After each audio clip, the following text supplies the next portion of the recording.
G'day guys, Wes Zandt here from the Down Under Centre and I'm joined by Jim Irwin. So Jim, firstly, welcome mate. Thank you. Good So to be here. guys, this video is just all about the cook and chef skills assessment. So we're a part of the TRA program via ATTC to deliver the skills assessments for cooks and chefs. I'm joined by Jim, who is our head assessor and has had how many years of experience, mate, in the migration process pathway for Oh, cooks and chefs have you got? about 15. There you go. So quite a long time to do that. So I guess the first thing we have to establish is the skills assessment process. So the skills assessment's mandatory if you're looking to apply for a skilled independent visa, which is your points-based visa. And for some passport holders, the skills assessment is required for cooks and chefs to gain the employer-sponsored visa too. So simple way to look at it, if you want anything to do with a permanent visa, like a 186 or like employer-sponsored 186, or a skilled visa, skills assessment equals permanent visa. And for some people, depending on your passport, which you'll see on our website, you'll need a skills assessment to be eligible for the 482. So what is a skills assessment? A skills assessment is broken into two stages for our chefs and cooks. The first stage is, I always think it's the hardest part. It's you proving on paper you've got the necessary skills. Now, before I talk about that, we've got two pathways that the TRA program has. You have pathway 1, which means you don't hold an Australian qualification. And then you have pathway 2, which you hold an Australian qualification. If you haven't got an Australian qualification and you can prove, and you have a relevant qualification, so from your home country, we only need 3 years of evidence. If you haven't got a relevant qualification, I highly recommend you stick with the pathway 1 if you've got 5 years of experience, because at completion of our skills assessment, you'll actually receive your full Australian qualification if that's level 4 as a chef or level 3 as a cook. So the first part is obviously establishing which pathway you're at, but you can click on our link and we give you a free consultation about the skills assessment. This is what we do, guys. This is why we put the videos together. But the first part is the hardest part. It's you proving on paper you've got the necessary skills. Photos, videos, references, pay documents, tax documents. You're telling a story. You're saying, I'm a chef or I'm a cook. I work for this company. Prove it. Prove it by references and CVs. And it's not just a CV where you're applying for a job. And we'll bring Jim in a minute and he'll talk about the what's required with that. But the first part is getting all the documents, and the second part is having a technical interview with Jim or another member of his team to do the technical interview. Please note when you do the technical interview, there'll be yourself, the assessor, and someone from immigration referred to as an invigilator, just to make sure no coaching or cheating is happening. So we have a service which we call is our agency service, where we'll actually offer you guys access to what we call as a client portal, and the client portal will have everything that you need on it. So we'll tell you exactly what photos, videos, references, pay documents, tax documents, everything you need, as well as we'll give you practice English exam revision. We actually put all of our clients in one Facebook group. We will give you employment support through the DEC Employment Hub, a free relocation call when you're at that stage as well. So, obviously click on our link and then see if you've got the necessary skills for the visa and the work. Again, there's different visas that you can apply for. So if you're going for a skilled independent visa, complete our free visa points calculator. If you're going for the employer-sponsored visa, you'd need an employer, and depending on your passport, you would need a skills assessment. So, Jim, over to you, mate. You're our head assessor. You've been doing this for a long time when it comes to skills assessment. I mentioned that a documentary assessment is part of it. What's involved in the documentary assessment? Yeah, the documentary assessment is something that you really should start preparing for as early as possible. It's not a good idea to decide, I'm going to try to migrate to Australia, so let's go back in time and look for documents. So keep a good portfolio. Back in my day, it would have been a shoebox under the bed, and, throw your Yeah. documents in there. But these days, get it all onto your laptop, get it all onto your system, scan and save references. What we're looking for in the documentary evidence stage is a couple of things, but number one, without any doubt, is employment evidence. Because if you're going to be a skilled chef or a skilled cook, you can only get that way with experience, with actual real work experience. So for every job that you've had, preferably every job that you've had, keep all of your documentation. But most importantly, for the last 3 to 5 years, we want to see statements of service from your past employers. We want to see copies of pay slips. So if your employer uses an electronic system, then save the file every 12 months. If you're paying tax in a particular country, some countries don't charge tax, but if you're paying tax, keep all your tax documents. If you're having a performance review with your chef or your supervisor, keep copies of all that. Keep copies of everything that relates to your employment so that you'll have a really good, strong, rich folder full of evidence to prove the experience that you've got. That's number one. And of course, as we've said before, if you've got qualifications, Australian or from your home country or other countries, you might have left your country to study in the UK, for example, then keep the copies of those qualifications and the record of any results or transcript of results from Yeah. those qualifications. Really important. Yeah, the transcripts are really important, guys. And please note that even though we'll deliver the assessment, you actually pay TRA the fees, and they charge 1,120 Australian dollars for your documentary assessment, and then they'll charge a fee of 2,000 Australian dollars for the technical interview if you're pathway one. If you hold an Australian qualification, you're pathway two, then it's 900 Australian dollars. But then you would have the cost of the actual AQF that you would have received either via RPL or maybe you studied in Australia. So yeah, pathway one is generally a better option, but you've got to prove it. And this is why we created our portal, Jim. And what do you think about the portal? I mean, you're at the other end. Where do Yeah, look, people struggle with assessments? look. Before working with DUC, if I go back, say, 15 years, it was a case of sending people an email with a big long list of all the requirements, and then it would be a gathering process and setting up a spreadsheet and ticking the boxes and so on. This portal that has been developed for DUC is a great instrument. It's a great tool because once you as an applicant have got access to that, all of the categories are there, and I would say look at the portal as a buffet. Don't go and try and eat everything at once.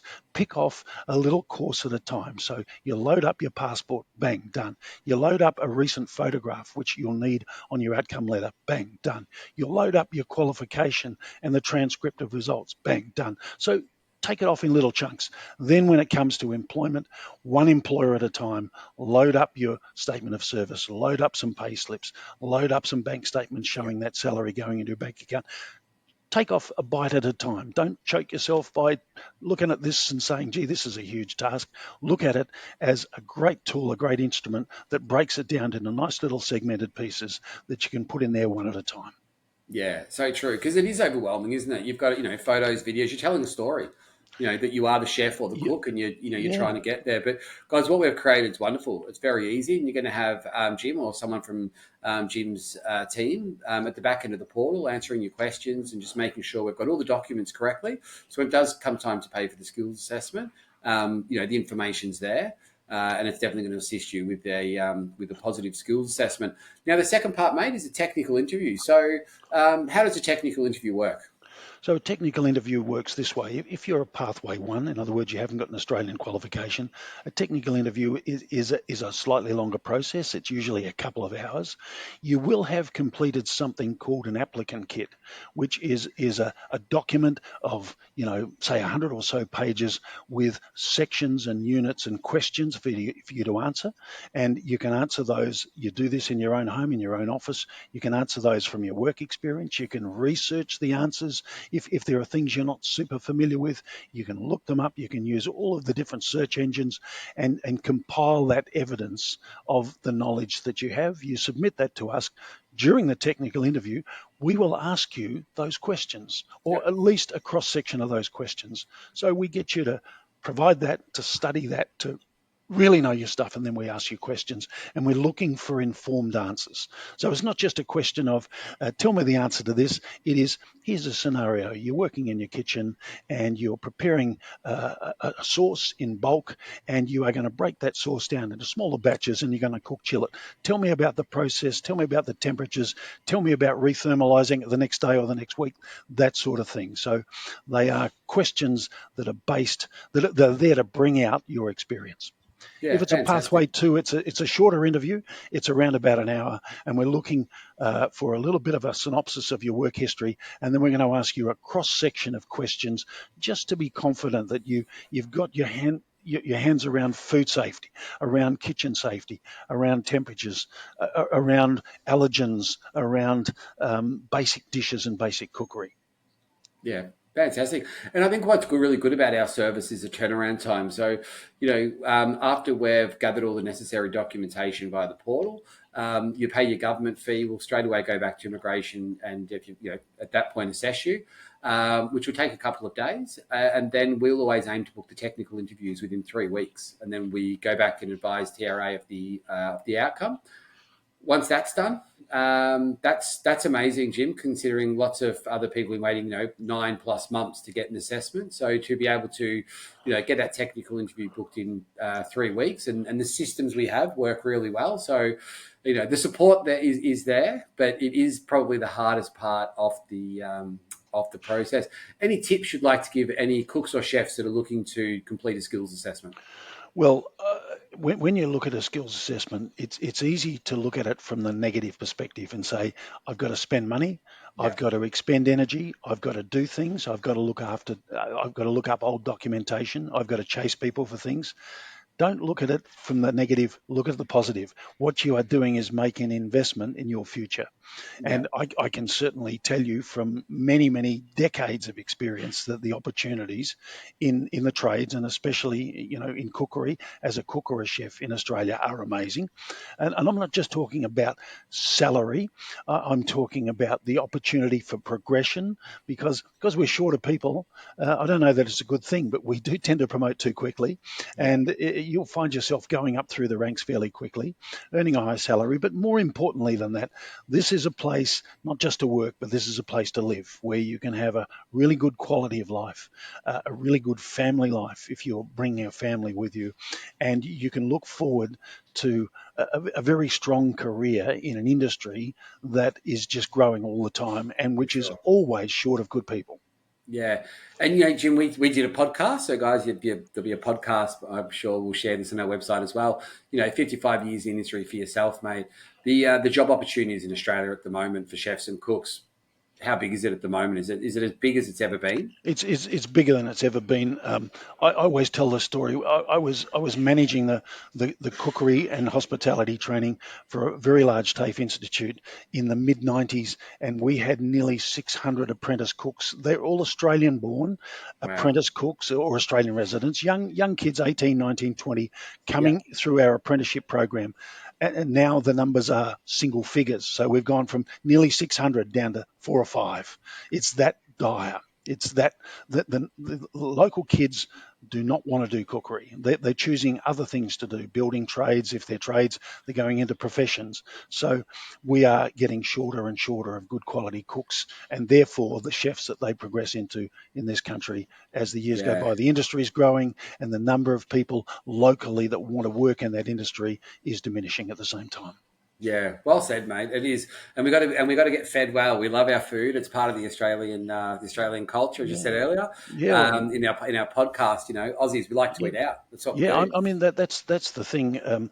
When it comes to growth in the number of cooks and chefs, in the early '70s, I worked in a couple of what you'd call very high-end fine dining restaurants, and typically the customers were either very wealthy Australians or perhaps middle ground Australians who were out for a special occasion. It was their wedding anniversary or Yeah, a special birthday. Now Aussies, generally all of us, want to eat out 3 times a week. yeah, And it doesn't mean we're going to go fine dining and spend hundreds of dollars. We want to go to the local pub, have a parma and a pot. We want to go to the local Asian cafe and have some noodles. We want to eat out a few times a week. So the industry has grown exponentially, and there is a huge volume of people going through a huge number of cafes, restaurants, and pubs every week in Australia. yeah. Nah, fair play, fair play.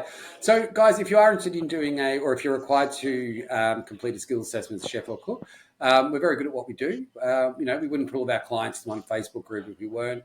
We wouldn't have the likes of Jim and his colleagues working, delivering assessments. We're very proud of what we've achieved in this the cook and chef market as well.